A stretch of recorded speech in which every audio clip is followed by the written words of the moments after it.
Welcome to GTPL news. నేను దీపికా రాజ్. వార్తల ముందుగా హెడ్లైన్స్ చూద్దాం.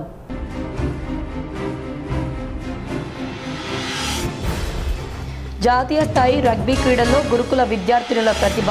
కరీంనగర్ ఖ్యాతిని జాతీయ స్థాయిలో చాటిన విద్యార్థులకు కేంద్ర మంత్రి బండి సంజయ్ అభినందనలు.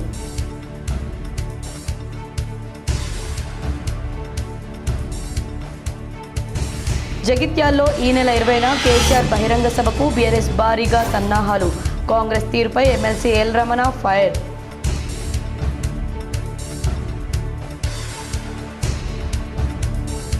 ఉమ్మడి కరీంనగర్ జిల్లాలో బానుడి బగబగలు. మండుతున్న ఎండల్లో విలవిలలాడుతున్న జనం, పశువులు, పక్షులు.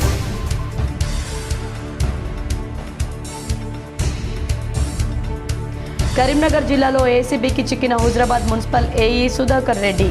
కాంట్రాక్టర్ నుంచి 50,000 తీసుకుంటూ ఉండగా పట్టుకొని అరెస్ట్ చేసిన ఏసీబీ అధికారులు.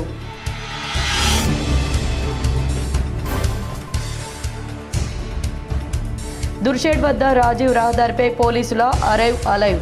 మానవహారంతో రోడ్డు ప్రమాదాల నివారణకై ప్రతిజ్ఞ.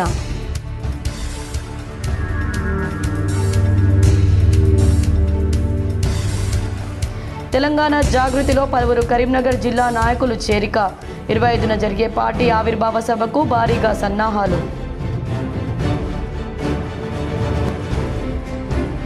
Congress party Revanth private limited కంపెనీగా మారిందని మాజీ మంత్రి జీవన్ రెడ్డి విమర్శ. పదవులు శాశ్వతం కాదని హితవు. జాతీయ స్థాయి టచ్ రగ్బీ ఛాంపియన్షిప్లో హుజరాబాద్కు చెందిన మహాత్మా జ్యోతి పూలే బాలికల గురుకుల పాఠశాల విద్యార్థినులు విశిష్ట ప్రతిభ కనబరిచారు. జమ్మూ కాశ్మీర్ రాష్ట్రంలోని శ్రీనగర్లో నిర్వహించిన పోటీల్లో తృతీయ స్థానం సాధించారు. విజయంతో పాఠశాలకే కాకుండా కరీంనగర్ జిల్లాకు, తెలంగాణ రాష్ట్రానికి గర్వకారణంగా నిలిచారు. ఆటగాళ్ల ప్రయాణానికి సంబంధించిన ట్రైన్ రిజర్వేషన్, ఇతర విషయాల్లో కేంద్ర హోంశాఖ సహాయ మంత్రి బండి సంజయ్ కుమార్ పూర్తి సహాయ సహకారాలు అందించారు. బండి సంజయ్ సహకారం వల్లే తాము సౌకర్యవంతంగా పోటీలకు హాజరై విజయాన్ని సాధించగలిగామని ఆయా టీం విద్యార్థినులు చెబుతూ తిరుగు ప్రయాణంలో న్యూఢిల్లీకి పర్యటించారు. ఇండియా గేట్ వద్దకు వెళ్లి thank you Bandi Sanjay sir అంటూ ధన్యవాదాలు తెలపడం గమనార్హం.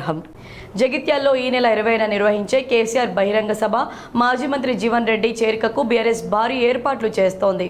బహిరంగ సభ నేపథ్యంలో జగిత్యాలలో గులాబీ శ్రేణులతో ఎమ్మెల్సీ ఎల్ రమణ, బీఆర్ఎస్ జిల్లా అధ్యక్షుడు కల్వకుంట్ల విద్యాసాగర్ రావు సన్నాహక సమావేశం నిర్వహించారు. సమావేశంలో ఎల్ రమణ మాట్లాడుతూ కాంగ్రెస్ తీరుపై ధ్వజమెత్తారు. కాంగ్రెస్ వైఖరి ఏమిటో రామగుండం ఎమ్మెల్యే వ్యాఖ్యలను బట్టే అర్థమవుతుందని విమర్శించారు.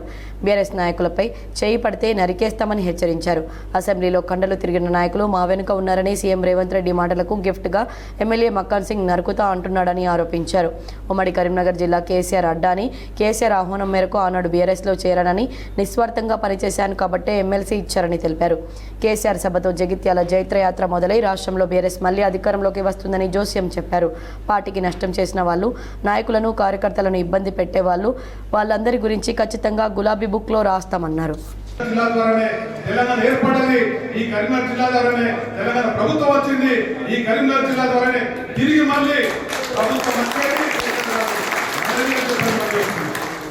ఇంత అనుభవం ఉన్నటువంటి వ్యక్తి ఈ కరీంనగర్ జిల్లాలో అనే పరిస్థితి వచ్చింది. ఎందుకు వచ్చింది? నేను తను అనుకుంటుంటే వద్దు వద్దన్న, కానీ మీరు ఆమోదించరు. మీరు ఆమోదించిన పరిస్థితి బాగా మానేసి మాట్లాడక ఎప్పుడైనా ఎక్కడైనా ఏదైనా కానీ మీరు కోరుకున్న విధంగా ఉన్న వాళ్ళ నాయకులు అంటే మీతో కలిసి రావాలి. అర్ధరాత్రైనా అపరాత్రైనా. వేసవి ఎండలు మండిపోతున్నాయి. సూర్యుడు నిప్పులు కక్కుతున్నాడు. బానుడి ప్రతాపానికి జనం విలవిల్లాడుతున్నారు. ఎండ, వేడి, వడగాడుపులతో ఉమ్మడి కరీంనగర్ జిల్లా ప్రజలు భయాందోళన చెందుతున్నారు. 41 డిగ్రీలకు పైగా ఉష్ణోగ్రత నమోదవుతుంది. పగటిపూట వాతావరణం నిప్పుల కొలమిని తలపిస్తోంది. మరో వారం రోజులు ఇదే పరిస్థితి ఉంటుందని వాతావరణ శాఖ అధికారులు చెబుతూ ఉండడంతో రోహిణి కార్తె వరకు ఎలా ఉంటుందోనని జనం భయపడుతున్నారు. ఎండ, వేడి నుండి ఉపశమనం పొందేందుకు చలువ పందిళ్లను ఆశ్రయించి చల్లని పానీయాలను సేవిస్తున్నారు. మరి పశువులు, పక్షులు మాత్రం నేటి వనరుల వద్ద సేద తీరుతున్నాయి. ఎండవేడికి వృద్ధులు, పిల్లలు ఇబ్బంది పడుతున్నారు. ఇప్పటికీ వడదెబ్బకు గురై ఉమ్మడి జిల్లాలో 3 ప్రాణాలు కోల్పోయారు. ఉష్ణోగ్రతలు నమోదవుతున్న నేపథ్యంలో అత్యవసరమైతే తప్ప అనవసరంగా ఎవరూ బయటకు వెళ్లొద్దని, పగటిపూట బయటకు వెళ్లేవారు తగు జాగ్రత్తలు తీసుకోవాలని వైద్యాధికారులు కోరుతున్నారు. హీటెక్కిన వాతావరణంతో ఉదయం 9 గంటలకే ప్రధాన రహదారులు జన సంచారం లేక బంద్ తలపిస్తున్నాయి. ఎండ తీవ్రతతో కూరగాయల మార్కెట్లు, హోటళ్లు జనం లేక వెలవెలపోతున్నాయి. జనం ఇళ్లలో తల దాచుకుంటున్నారు. పశుపక్షాదులు చెట్ల నీడన, నీటి గుంటలో సేద తీరుతున్నాయి. ఎండాకాలం ఎట్లా గడుస్తుందోనని జనం భయాందోళన చెందుతున్నారు. కరీంనగర్ జిల్లా హుజరాబాద్ మున్సిపల్ ఏఈ 50,000 లంచం తీసుకుంటూ ఏసీబీకి చిక్కాడు. హుజరాబాద్ ఆర్టీసీ డిపో చౌరస్తా వద్ద సివిల్ వర్క్కి సంబంధించి ఎంబీ రికార్డు చేసేందుకు కాంట్రాక్టర్ నుంచి 50,000 లంచం తీసుకుంటూ ఉండగా ఏసీబీ అధికారులు రెడ్ హ్యాండెడ్గా పట్టుకున్నారు. లంచం డబ్బులను సీజ్ చేసి కార్యాలయంలో సోదాలు నిర్వహించారు. ఏఈ సుధాకర్ రెడ్డిని అరెస్ట్ చేసి కరీంనగర్ ఏసీబీ కోర్టులో హాజరుపరుస్తున్నట్లు ఏసీబీ అధికారులు ప్రకటించారు. లంచం ఇవ్వడం తీసుకోవడం నేరమని, ఎవరైనా లంచం అడిగితే ఏసీబీ అధికారులకు సమాచారం ఇవ్వాలని కోరారు. రోడ్డు ప్రమాదాల నివారణకై ప్రభుత్వం ప్రతిష్టాత్మకంగా చేపట్టిన అరైవ్ అలైవ్ కార్యక్రమంలో భాగంగా కరీంనగర్ మండలం దుర్షేడ్ వద్ద రాజీవ్ రహదారిపై మానవహారం నిర్వహించి ప్రతిజ్ఞ చేశారు. కరీంనగర్ రూరల్ పోలీసుల ఆధ్వర్యంలో రోడ్డు భద్రతా అవగాహన కార్యక్రమాన్ని నిర్వహించారు. జీబ్రా క్రాసింగ్ లైన్స్ను పునరుద్ధరించి రోడ్డును ఎలా క్రాస్ చేయాలో చూపించారు. ఈ కార్యక్రమంలో సీఐ నిరంజన్ రెడ్డి, ఎస్ఐ లక్ష్మారెడ్డి, పలువురు రాజకీయ పార్టీల నాయకులు పాల్గొన్నారు. రోడ్డు ప్రమాదాలకు మానవ తప్పిదాలే కారణమని, హెల్మెట్, సీట్ బెల్ట్ ధరించకపోవడం, drunk and drive, mobile phone మాట్లాడుతూ డ్రైవింగ్ చేయడం, అపసవ్య మార్గాల్లో ప్రయాణించడం, ట్రాఫిక్ నియమాలు పాటించకపోవడం ముఖ్య కారణాలుగా తెలిపారు. జిల్లాలో గత ఏడాది 200 మంది రోడ్డు ప్రమాదాల్లో మరణించారని, అందులో ద్విచక్ర వాహనదారులు ఎక్కువని తెలిపారు. ట్రిపుల్ రైడింగ్, హెల్మెట్ లేకపోవడం మరణాలకు ప్రధాన కారణాలన్నారు. పోలీసుల చర్యల వల్ల ప్రమాదాల రేటు 17% తగ్గిందని, ప్రమాదం జరిగిన గోల్డెన్ అవర్లో బాధితులను ఆసుపత్రికి చేర్చిన వారికి ప్రభుత్వం 25,000 బహుమతి ఇస్తుందని తెలిపారు. మనిషికి ఎలాంటి ఇంటెన్షన్ లేకుండా ఒక మనిషిని ఇంకో మనిషిని ఒక రకంగా చంపేస్తున్నట్టు లెక్క. యాక్సిడెంట్ అంటే యాక్సిడెంట్ చేసే వ్యక్తి, యాక్సిడెంట్కి గురయ్యే వ్యక్తికి ఎలాంటి రిలేషన్, సంబంధము, శత్రుత్వము ఏమి ఉండదు. కానీ అతను యాక్సిడెంట్ చేస్తున్నాడు, ఎదురు వ్యక్తి చనిపోతున్నాడు. అంటే ఎలాంటి కారణం లేకుండా, ఉద్దేశం లేకుండా ఉట్టి పుణ్యానికే మనుషులు చనిపోతున్నారు, లేకుంటే ఇంజూర్డ్ అవుతున్నారు. రోజుకు లెక్క వేసుకుంటే దాదాపు ఒక నిమిషానికి 5-6 మంది చనిపోతుంది ఇండియాలో, కేవలం యాక్సిడెంట్ల కారణంగా. మరి దీనికి కారణాలు చెప్పుకోవాలంటే ముఖ్యంగా ఒక 3-4 కారణాలు చెప్పుకోవచ్చు. తెలంగాణ జాగృతి కేంద్ర కార్యాలయంలో అధ్యక్షురాలు కవిత సమక్షంలో కరీంనగర్ జిల్లాకు చెందిన పలువురు నాయకులు జాగృతిలో చేరారు. కరీంనగర్ జిల్లా అధ్యక్షులు గుంజపడుగు హరిప్రసాద్ ఆధ్వర్యంలో వైఎస్ఆర్టీపీ మాజీ జిల్లా బీసీసీఎల్ అధ్యక్షులు, ప్రస్తుత కాంగ్రెస్ నాయకులు బండమీదే అంజయ్య, హుజరాబాద్ నియోజకవర్గ మాజీ ఇన్ఛార్జ్ జంపాల రితీష్, జమ్మికుంట పట్టణ అధ్యక్షులు అంబాల హరీష్, అదేవిధంగా గంగాధర మండలానికి చెందిన కాంగ్రెస్ పార్టీ జిల్లా media cell incharge Myaka Vinod, Congress party నాయకులు గంగాధర మోహన్, సుంకపాక రమేష్, గంగాధర మనోజ్, సుంకపాక కిరణ్ జాగృతిలో చేరారు. వారికి కవిత కండువా కప్పి జాగృతిలోకి ఆహ్వానించారు. ఈ సందర్భంగా వారు మాట్లాడుతూ తెలంగాణ భవిష్యత్తును మార్చే నూతన రాజకీయ పార్టీ ఆవిర్భావానికి ఈ నెల 25న మేడ్చల్ జిల్లా మునీరాబాద్ వేదిక అవుతుందని కవిత అన్నారు. ఆ రోజు తెలంగాణ ప్రజల సంక్షేమం కోసం జాగృతి పనిచేస్తుందని, ఇప్పటికే 50 కమిటీలు వేసి వాటి ద్వారా తెలంగాణ ప్రజలకు ఎదుర్కొంటున్న చాలా సమస్యలకు శాశ్వతమైన పరిష్కారానికి తెలంగాణ జాగృతి కృషి చేస్తుందని తెలిపారు. చేతులు కాలాక ఆకులు పట్టుకున్నట్లు వ్యవహరించకుండా, అగ్ని ప్రమాదాలు జరగకుండా తగు జాగ్రత్తలు తీసుకోవాలని జగిత్యాల ఫైర్ ఆఫీసర్ సూచించారు. ఈ నెల 14 నుండి 20 వరకు జరిగే అగ్నిమాపక వారోత్సవాల్లో భాగంగా ధర్మపురి బస్టాండ్ ఆవరణలో అగ్ని ప్రమాదాలపై అవగాహన కార్యక్రమాలు నిర్వహించారు. ధర్మపురి అగ్నిమాపక కేంద్రం అధికారి శ్రీకాంత్ ఆధ్వర్యంలో అగ్ని ప్రమాదాలు సంభవించినప్పుడు వాటి నివారణకు ప్రజలు తీసుకోకూడని చర్యలపై కరపత్రాలు అందజేసి అవగాహన కల్పించారు. అనంతరం బస్టాండ్ ఆవరణలో అగ్ని ప్రమాదాలు సంభవించినప్పుడు ఫైర్ సిబ్బంది విధి నిర్వహణలపై డెమో ప్రదర్శించారు. ఈ సందర్భంగా ఫైర్ అధికారి శ్రీకాంత్ మాట్లాడుతూ, ప్రతి సంవత్సరం ఒక కాన్సెప్ట్తో వారోత్సవాలు నిర్వహిస్తారని, ఈ సంవత్సరం సురక్షితమైన పాఠశాల, ఆసుపత్రి కాన్సెప్ట్తో ముందుకు వెళ్తున్నట్లు తెలిపారు. అగ్ని ప్రమాదాలు సంభవించినప్పుడు ప్రజలు ఫైర్ సిబ్బందికి సమాచారం ఇవ్వగలరని, 24 గంటలు విధి నిర్వహణలో ఫైర్ సిబ్బంది పనిచేస్తుందని శ్రీకాంత్ వివరించారు. రాష్ట్రంలో వచ్చేసి వాళ్ళకి ఇక్కడ ఉన్న ప్రయాణికులకి ఫైర్ సేఫ్టీ గురించి అక్కడ ఉన్న మన డిపోగా ఆ కంట్రోలర్ కానీ వాళ్ళకి ఎలా ఫైర్ అగ్ని ప్రమాదం జరిగితే ఎలా మనం కంట్రోల్ చేసుకోవాలి, మనకి ఎలా అనేది ఏం చేయాలి, ఏం చేయకూడదు, మరి మన చేయి దారిపోయినప్పుడు ఎవరికి ఇన్ఫర్మేషన్ ఇవ్వాలి, ఏం చేసుకోవాలనేది అందులో భాగంగా డెమోన్స్ట్రేట్ చేస్తూ మేము ఎలా వర్క్ చేయగలము దాని ఒక చిన్న డెమో ద్వారా వాళ్ళకి చూపించడం జరిగింది. సీఎం రేవంత్ రెడ్డిపై మాజీ మంత్రి జీవన్ రెడ్డి ఫైర్ అయ్యారు. Congress party Revanth private limited కంపెనీగా మారిందని, బ్యాండ్ వ్యాగన్గా కొనసాగలేక బయటకు వచ్చానని స్పష్టం చేశారు. జగిత్యాలలో మీడియాతో జీవన్ రెడ్డి మాట్లాడుతూ రేవంత్ రెడ్డిపై కాంగ్రెస్ పార్టీ పట్టు కోల్పోయిందని విమర్శించారు. రేవంత్ రెడ్డి సూచనల మేరకే కాంగ్రెస్ అధిష్టానం నడుస్తుందని ఆరోపించారు. బీఆర్ఎస్ పార్టీలో తాను చేరడం ప్రజల ఆకాంక్ష అని తెలిపారు. కాళేశ్వరం ప్రాజెక్టు విషయంలో కేసీఆర్ను దోషిగా చూపే ప్రయత్నం చేశారని విమర్శించారు. పదవులు కావాలనుకుంటే నీ దగ్గర పడిగాపులు కాసేవానని, కానీ పదవులు శాశ్వతం కాదనే విషయాన్ని రేవంత్ రెడ్డి గుర్తు పెట్టుకోవాలని సూచించారు. ముఖ్యమంత్రి పదవి తప్ప అన్ని పదవులు చూశారని, రేవంత్ నువ్వు ఏం చూశావో నాకు తెలియదన్నారు. కేసీఆర్ కేసీఆర్ నా వయసును గౌరవిస్తాడని, నన్ను అన్న అని పిలుస్తాడని, కేసీఆర్కు ప్రజలంటే గౌరవమని నీలాగా కాదన్నారు. కేసీఆర్పై విధానపరమైన విమర్శ చేశానే తప్ప వ్యక్తిగతంగా తాను ఏనాడు ఎవరిని విమర్శించలేదన్నారు. పార్టీ సూచనతో ప్రభుత్వం నడవాలి కానీ తెలంగాణలో ప్రభుత్వ సూచనతో కాంగ్రెస్ పార్టీ నడుస్తుందని విమర్శించారు. పిల్లిని లోపల వేసి కొడితే తిరుగుపడుద్దని జీవన్ రెడ్డి అన్నారు. ఇప్పుడు నిజమే కేసీఆర్ గారిని విమర్శ అంటే నేను విధానపరంగా నేను మాట్లాడద్దని, నేను వ్యక్తిగతంగా ఎన్నడూ ఏ నాయకుని విమర్శించలేదు.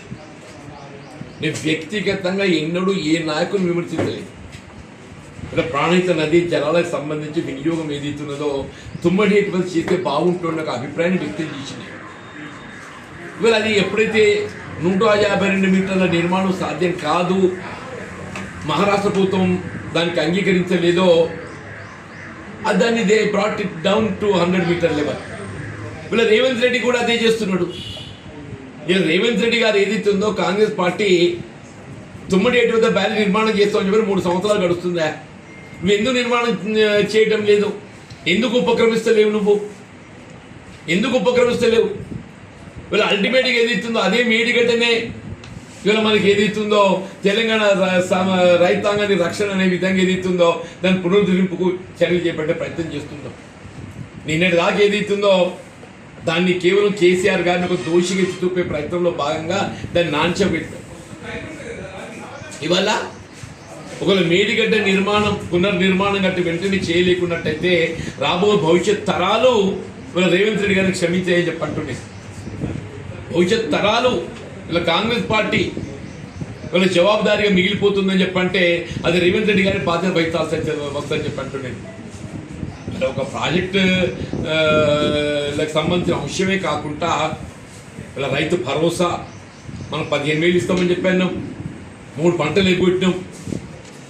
మీరు ఇవాళ తులం బంగారం అధికంగా ఇస్తామని చెప్పాను, కళ్యాణ లక్ష్మి ఆడబిడ్డలకు వివాహ సమయం లోపల అది ఎగ్గొట్టినాం. ఆసరా పెన్షన్ ఏదైతుందో 2,000 4,000 చేస్తామని చెప్పాను, అది ఎగ్గొట్టినాం. ఒంటరి మహిళలకు ఏదైతుందో వాళ్ళకు పెన్షన్ సౌకర్యం కల్పిస్తామని చెప్పాను, దాని ఊసు లేదు.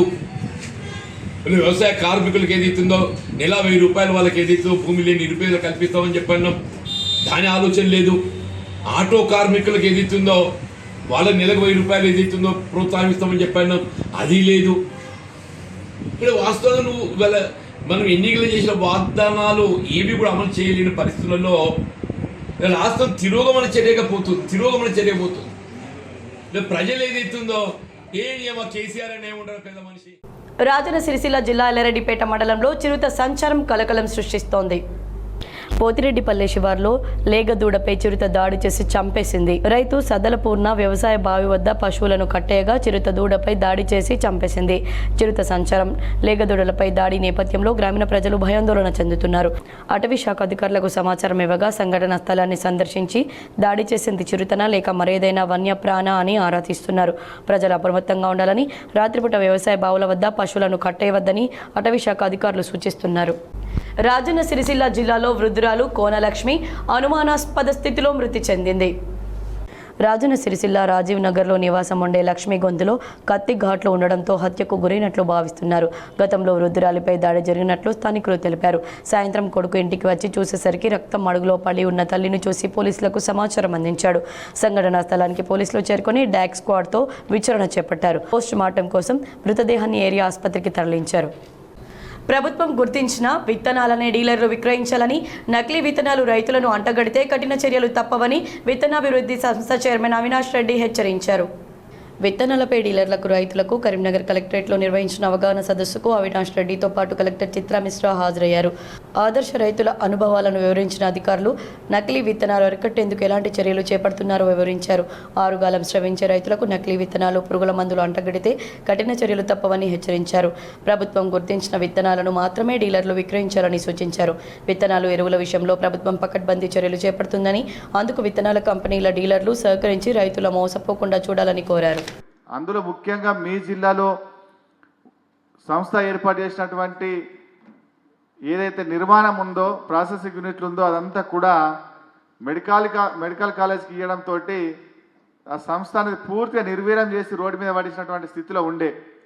కానీ దాన్ని మళ్ళీ నిలదొక్కుని సంస్థ యొక్క లక్ష్యం దేనికోసం అయితే సంస్థ ఏర్పాటు చేసినారో ఆ లక్ష్యం నెరవేరేలా ఖచ్చితంగా ఆ సంస్థ నుంచి రైతులకు సేవలు అందించాలని ఒక ఆలోచనతోటి వెల్లి దగ్గర మళ్ళీ ఒక 2 గోడౌన్లు తీసుకొని మళ్ళీ నేను మిషన్లు అక్కడ ఇన్స్టాల్ చేసి ప్రాసెసింగ్ స్టార్ట్ చేసిన.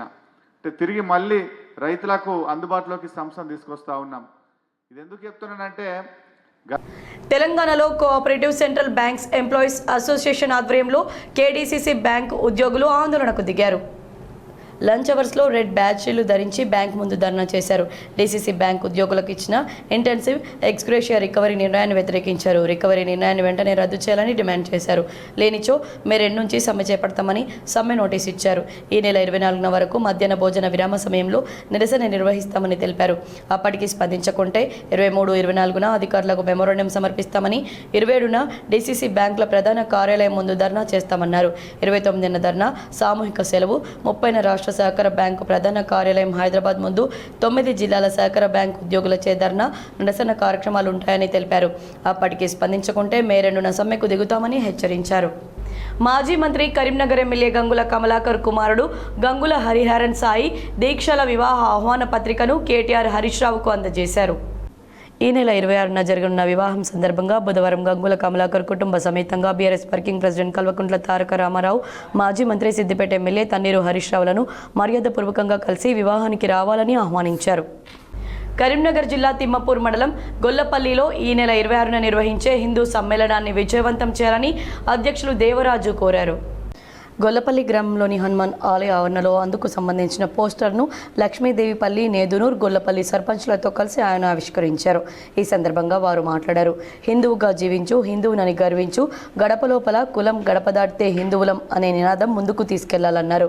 రేణిగుంట, గొల్లపల్లి, లక్ష్మీదేవిపల్లి, నేదునూరు, వచ్చునూరు, రామ్ హనుమాన్ నగర్ గ్రామాల ప్రజలు పెద్ద సంఖ్యలో పాల్గొని విజయవంతం చేయాలని కోరారు. అవగాహనతోనే రోడ్డు ప్రమాదాలను నివారించవచ్చని కరీంనగర్ సిపి గౌసాలం సూచించారు. ప్రజాపాలన ప్రగతి ప్రణాళికలో భాగంగా కొత్తపల్లి పోలీసుల ఆధ్వర్యంలో శాతవాహన యూనివర్సిటీలో అరైవ్ రోడ్డు భద్రతా అవగాహన కార్యక్రమాన్ని నిర్వహించారు. రెవెన్యూ, మున్సిపల్, రవాణా శాఖల సమన్వయంతో నిర్వహిస్తున్న రోడ్డు భద్రతా వారోత్సవాలకు CP, university VC Umesh Kumar హాజరయ్యారు. సిపి మాట్లాడుతూ ఈ నెల 13 నుంచి 18 వరకు కమిషనరేట్ వ్యాప్తంగా రోడ్డు భద్రతా వారోత్సవాలు నిర్వహిస్తున్నట్లు తెలిపారు. రోడ్డు ప్రమాదాల్లో అధిక శాతం యువతే ప్రాణాలు కోల్పోవడం ఆందోళనకరమని, దీన్ని అరికట్టేందుకు ప్రతి ఒక్కరూ డిఫెన్సింగ్ డ్రైవ్ అలవాటు చేసుకోవాలని సూచించారు.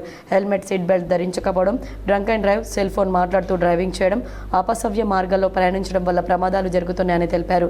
University vice chancellor Umesh Kumar మాట్లాడుతూ తమ విద్యాలయ ప్రాంగణం డ్రగ్ ఫ్రీగా ఉందని, ర్యాగింగ్ నిరోధానికి ప్రత్యేక కమిటీ పనిచేస్తుందని తెలిపారు. వాహనాల వేగాన్ని నియంత్రించేందుకు క్యాంపస్ అంతటా స్పీడ్ బ్రేకర్లు ఏర్పాటు చేసినట్లు పేర్కొన్నారు.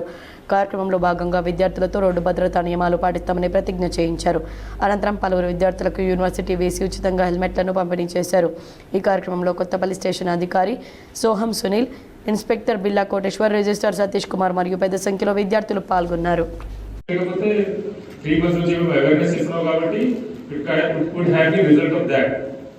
But it's a good thing. కానీ స్టిల్ ఇంతమంది చనిపోతున్నారు. We need to do something. So we go by statistics. ఏమైనా ప్రాబ్లమ్ స్టేట్మెంట్ ఉంటే దీనికి రీజన్ తెలుసుకోవాలి. What is the reason? Reason చూస్తే 200 మంది డెత్స్, యాక్సిడెంట్స్, ప్రతి యాక్సిడెంట్ వెరిఫై చేస్తున్నాం. మోర్ దెన్ 90% కేసెస్ లో human error is the reason. 90% cases లో almost 180 deaths are because of human error. వార్తలు ముగించే ముందు హెడ్లైన్స్ మరోసారి.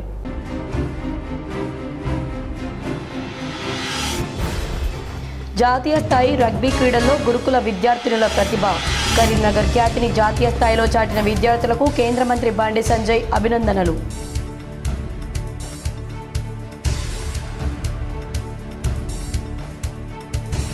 జగిత్యాల్లో ఈ నెల 20న కేసీఆర్ బహిరంగ సభకు బీఆర్ఎస్ భారీగా సన్నాహాలు.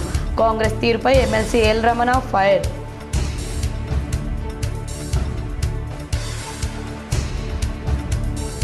ఉమ్మడి కరీంనగర్ జిల్లాలో బానుడి బగబగలు.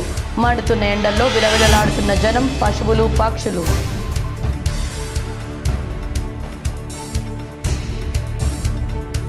కరీంనగర్ జిల్లాలో ఏసీబీకి చిక్కిన Huzurabad municipal AE Sudhakar Reddy. Contractor నుంచి 50,000 తీసుకుంటూ ఉండగా పట్టుకొని అరెస్ట్ చేసిన ఏసీబీ అధికారులు.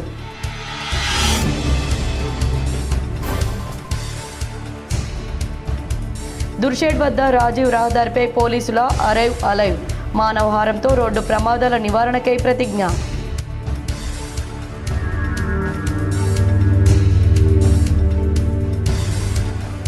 తెలంగాణ జాగృతిలో పలువురు కరీంనగర్ జిల్లా నాయకులు చేరిక. 25న జరిగే పార్టీ ఆవిర్భావ సభకు భారీగా సన్నాహాలు. Congress party Revanth private limited కంపెనీగా మారిందని మాజీ మంత్రి జీవన్ రెడ్డి విమర్శ.